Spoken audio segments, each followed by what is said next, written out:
ಡಿ.ಕೆ. ಶಿವಕುಮಾರ್ ಅವರ ಕನಸು brand ಬೆಂಗಳೂರನ್ನ Singapore ಮಾಡ್ತೀನಿ ಅನ್ನೋ ಆಂಗಲ್ನಲ್ಲಿ ಡೈಲಾಗ್ ಹೊಡೆದಿದ್ರು ಡಿ.ಕೆ. ಶಿವಕುಮಾರ್. ಈಗ ಅದ್ಯಾಕೋ ಏನೋ ಯೂ ಟರ್ನ್ ಹೊಡೆದಂತೆ ಕಾಣ್ತಾ ಇದೆ. ಈ ಬಗ್ಗೆ ಒಂದು ರಿಪೋರ್ಟ್ ನಿಮ್ಮ ಮುಂದೆ.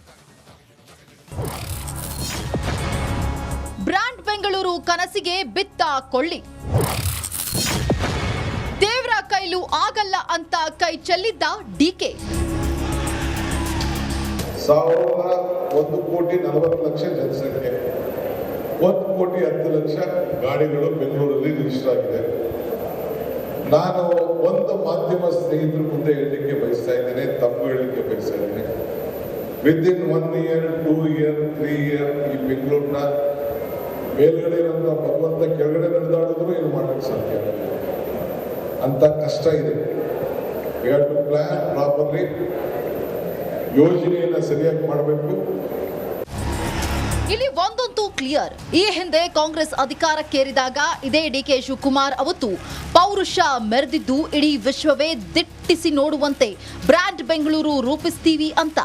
ಆದ್ರೆ ಅಧಿಕಾರದ ಚುಕ್ಕಾಣಿ ಹಿಡಿದು ಇನ್ನು 1.5 ವರ್ಷ ಆಗಿಲ್ಲ. ಅದಾಗ್ಲೇ ಏನಿದು ಹತಾಶೆ.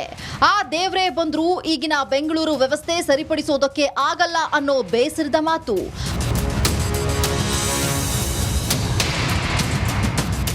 ಅಷ್ಟಕ್ಕೂ ಈ ಮಟ್ಟಿಗೆ ಡಿಸಿಎಂ ಹಾಗೂ ಬೆಂಗಳೂರು ಉಸ್ತುವಾರಿ ಸಚಿವ ಡಿ.ಕೆ. ಶಿವಕುಮಾರ್ ನೊಂದುಕೊಂಡಿದ್ದೇಕೆ? ಹಾಗೆ ನೋಡಿದ್ರೆ ಇವರೇ ಕೆಪಿಸಿಸಿ ಪ್ರೆಸಿಡೆಂಟ್, ಉಪಮುಖ್ಯಮಂತ್ರಿ ಹಾಗೂ ಇನ್ಚಾರ್ಜ್ ಮಿನಿಸ್ಟರ್. ಇವರ ಕೈಲೇ ಎಲ್ಲಾ ಅಧಿಕಾರವೂ ಇದೆ. ಜಬರ್ದಸ್ತ್ನಿಂದ ಬೆಂಗಳೂರು ವಾಹನ ದಟ್ಟಣೆ ಹಾಗೂ ಅಭಿವೃದ್ಧಿ ಕೈಗೊಳ್ಳೋಕೆ ಎಲ್ಲಾ ರೀತಿ ಅನುಕೂಲಗಳ ಜೊತೆಗೆ ಅಧಿಕಾರವೂ ಇದೆ. ಬಟ್ ಇದನ್ನೆಲ್ಲ ಬಿಟ್ಟು ಡಿ.ಕೆ. ಏಕೆ ಈ ರೀತಿ ಸಿನಿಕತನ ಪ್ರದರ್ಶಿಸಿತ್ತು? ಇದೇ ಈಗ ಕಾಂಗ್ರೆಸ್ ಕಾರ್ಯಕರ್ತರನ್ನ ಗೊಂದಲಕ್ಕೆ ದೂಡಿದ್ದು. ಯಾವಾಗ ಡಿ.ಕೆ. ಶಿವಕುಮಾರ್ ಅವರು ಹೀಗೊಂದು ಹೇಳಿಕೆ ನೀಡಿದ್ರು, ಉದ್ಯಮಿ ಮೋಹನ್ ದಾಸ್ ಪೈ ಅವರು ಕೂಡ ಅರೆ ಇಲ್ಲವನ್ನ ಮಾಡಬೇಕಾಗಿರೋ ಜವಾಬ್ದಾರಿ ಹೊತ್ತ ಸರ್ಕಾರವೇ ಹಿಂಗನ್ಬಿಟ್ರೆ ಏನು, ದೇವ್ರ ಕೈ ಬಿಟ್ಟಿಲ್ಲ ಬೆಂಗಳೂರನ್ನ, ಸಚಿವರ ಕೈ ಬಿಡಬಾರ್ದಷ್ಟೇ ಅಂತಂದು.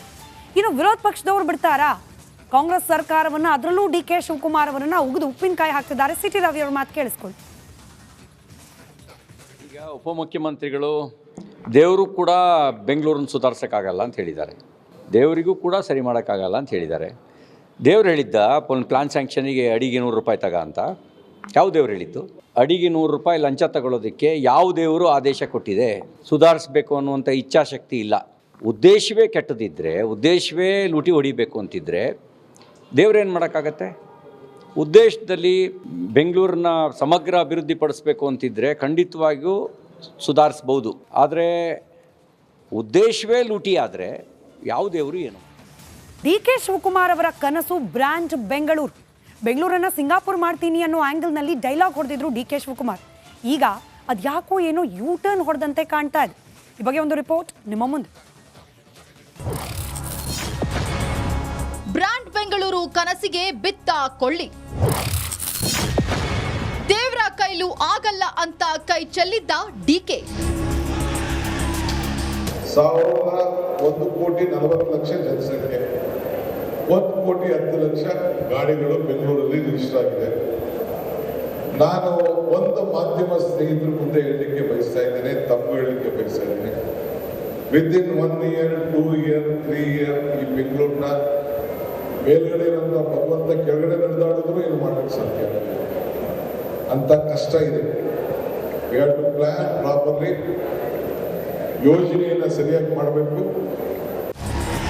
ಇಲ್ಲಿ ಒಂದಂತೂ ಕ್ಲಿಯರ್, ಈ ಹಿಂದೆ ಕಾಂಗ್ರೆಸ್ ಅಧಿಕಾರಕ್ಕೇರಿದಾಗ ಇದೇ ಡಿ.ಕೆ. ಶಿವಕುಮಾರ್ ಅವತ್ತು ಪೌರುಷ ಮೆರೆದಿದ್ದು ಇಡೀ ವಿಶ್ವವೇ ದಿಟ್ಟಿಸಿ ನೋಡುವಂತೆ ಬ್ರಾಂಡ್ ಬೆಂಗಳೂರು ರೂಪಿಸ್ತೀವಿ ಅಂತ. ಆದ್ರೆ ಅಧಿಕಾರದ ಚುಕ್ಕಾಣಿ ಹಿಡಿದು ಇನ್ನು 1.5 ವರ್ಷ ಆಗಿಲ್ಲ. ಅದಾಗ್ಲೇ ಏನಿದು ಹತಾಶೆ. ಆ ದೇವ್ರೇ ಬಂದ್ರೂ ಈಗಿನ ಬೆಂಗಳೂರು ವ್ಯವಸ್ಥೆ ಸರಿಪಡಿಸೋದಕ್ಕೆ ಆಗಲ್ಲ ಅನ್ನೋ ಬೇಸರದ ಮಾತು.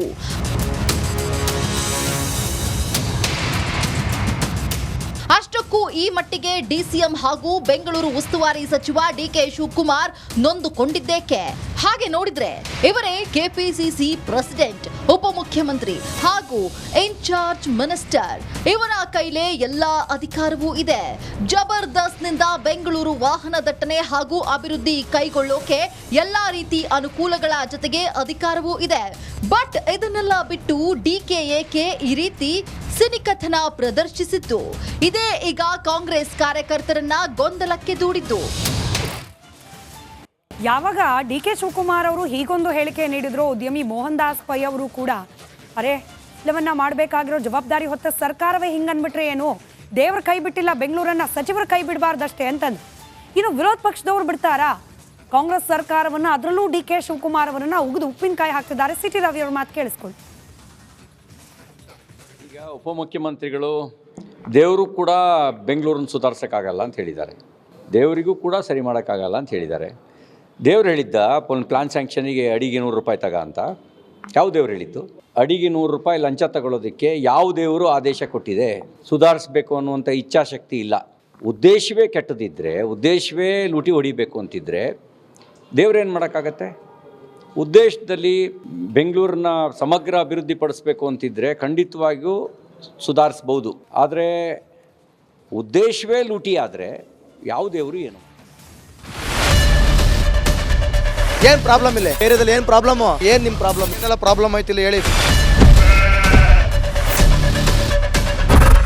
ಏನ್ರಿ ನಿಮ್ ಪ್ರಾಬ್ಲಮ್? ಏನ್ ನಿಮ್ ಪ್ರಾಬ್ಲಮ್ ಅಂತ ಹೇಳಿ. ಯಾರಪ್ಪ ನಗರಕ್ಕೆ? ಗಾಂಧಿನಗರ, ದಾಸರಹಳ್ಳಿ, ರಾಜರಾಜೇಶ್ವರಿ ನಗರ, ಚಾಮರಾಜಪೇಟೆ, ಹುಬ್ಬಳ್ಳಿ, ಚೆನ್ನಮ್ಮ ವೃತ್ತದ ಮೈಸೂರಿಗೆ ಬಂದಿರೋದು.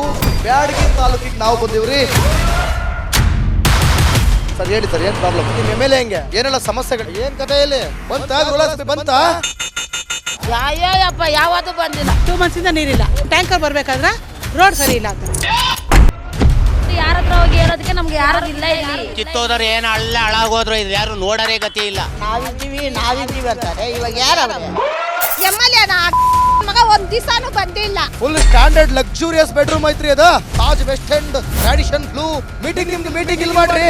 ಇಷ್ಟು ವರ್ಷ ಆಯ್ತು, ಇದಕ್ಕೆಲ್ಲ ಯಾರು ಸರ್ ಜವಾಬ್ದಾರಿ? 200 ರೂಪಾಯಿ ಬ್ಯಾಂಕ್ ಹೋಗ್ತೀನಿ ಬರ್ತಾ ಇದ್ದೀನಿ.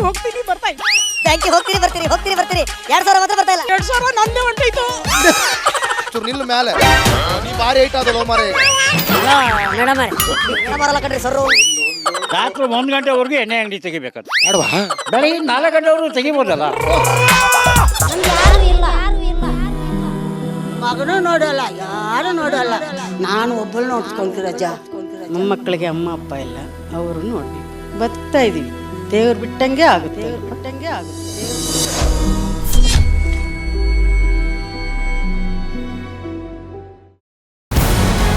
ನಮಸ್ಕಾರ, ಕರ್ನಾಟಕ ಪ್ರೈಮ್ ಟೈಮ್ಗೆ ಸ್ವಾಗತ. ನಾನು ಜಯಪ್ರಕಾಶ್ ಶೆಟ್ಟಿ. ಇಡೀ ಕರುನಾಡು ಇವತ್ತು ರೆಬೆಲ್ ಆಗಿ ನಿಂತಿದೆ. ಈ ಹಗರಣಗಳನ್ನು ಸದನದಲ್ಲಿ ಪ್ರಸ್ತಾಪ ಮಾಡಲು ಕೂಡ ಕಾಂಗ್ರೆಸ್ ಹಿಂದೇಟು ಹಾಕಿದ್ದೇಕೆ? ನಿಮ್ಗೆ ಸಂಬಳ ಅದಕ್ಕೆ, ನಿಮಗೆ ವಾಹನ ಅದಕ್ಕೆ, ನಿಮಗೆ ವೆಪನ್ ಅದಕ್ಕೆ, ನೀವು ಅದನ್ನು ಸೆರೆ ಹಿಡಿಬೇಕಾಗಿದೆ. ನೀವು ವಿದ್ಯುತ್ ಬರ ಇದೆ ಅಂತ ಹೇಳ್ತಾ ಇದ್ದೀರಿ, ಎಲ್ಲಿ ಬರ ಇದೆ ನೀವು ಹೇಳಬೇಕು. ಪಾಕಿಸ್ತಾನ್ ಆಕ್ಯುಪೈಡ್ ಕಾಶ್ಮೀರ್ ಅದು ಎಂದೆಂದಿಗೂ ನಮ್ಮದು. 40 ಮೆಷಿನ್ಗಳು ತಂದಿತ್ತು ನೋಟ್ ಎಣಿಸುವುದಕ್ಕೆ, ಅದೇ ಹಾಳಾಯಿತು. ಮಥುರಾದ ಗಲಾಟೆ ಇದೆಯಲ್ಲ, ಅದು ಸ್ಥಳೀಯವಾಗಿ ಕೂತು ಪರಿಹರಿಸಬಹುದಾದಂಥ ಕಾನೂನಿದೆ. ಗ್ಯಾರಂಟಿ ಯೋಜನೆಯಿಂದ ನಷ್ಟ ಆಗಿದೆ, ಲಾಭ ಆಗಿದೆ, ದಯವಿಟ್ಟು ಹೇಳಿ. Dawood Ibrahim most wanted criminal ಯಾವಾಗಾದ ಅಂದರೆ ಇಲ್ಲಿ ತನಕ ಭಾರತ ದೇಶದಲ್ಲಿ ಓರ್ವ ದಲಿತ ಪ್ರಧಾನಿಯಾದಂಥ ಇತಿಹಾಸವೇ ಇಲ್ಲ. ರಿಪಬ್ಲಿಕ್ ವರ್ಲ್ಡ್ ಆಪ್ ಇದು ಕೇವಲ ಅಪ್ಲಿಕೇಶನ್ ಅಲ್ಲ, ಸಮಗ್ರ ಸುದ್ದಿಗಳ ಸಂಪರ್ಕ ಮಾರ್ಗಕ್ಕೆ ಕ್ರಾಂತಿಕಾರಿ ಬದಲಾವಣೆ. ರಿಪಬ್ಲಿಕ್ ವರ್ಲ್ಡ್ ಆಪ್ ಕೇವಲ ಸುದ್ದಿ ಅಪ್ಲಿಕೇಶನ್ ಅನ್ನ ಪರಿಚಯ ಮಾಡ್ತಾ ಇಲ್ಲ, ಬದಲಾಗಿ ಡಿಜಿಟಲ್ ಸುದ್ದಿ ಬಳಕೆಯ ಹೊಸ ಯುಗಕ್ಕೆ ನಾಂದಿ ಹಾಡ್ತಾ ಇದೆ. ಇದೊಂದು ಬ್ರೇಕಿಂಗ್ ನ್ಯೂಸ್, ಪ್ರಭಾವಶಾಲಿ ಕಾರ್ಯಕ್ರಮಗಳಿಗೆ ಗಟ್ಟಿಯಾದ ವೇದಿಕೆ. ರಿಪಬ್ಲಿಕ್ ವರ್ಲ್ಡ್ ಅಪ್ಲಿಕೇಶನ್ ಈಗ ಲೈವ್ ಆಗಿದೆ. ಗೂಗಲ್ ಪ್ಲೇ ಸ್ಟೋರ್ ಮತ್ತು ಆಪಲ್ ಆಪ್ ಸ್ಟೋರ್ ಎರಡರಲ್ಲೂ ಲಭ್ಯವಿದೆ. ಈಗಲೇ ಡೌನ್ಲೋಡ್ ಮಾಡಿ.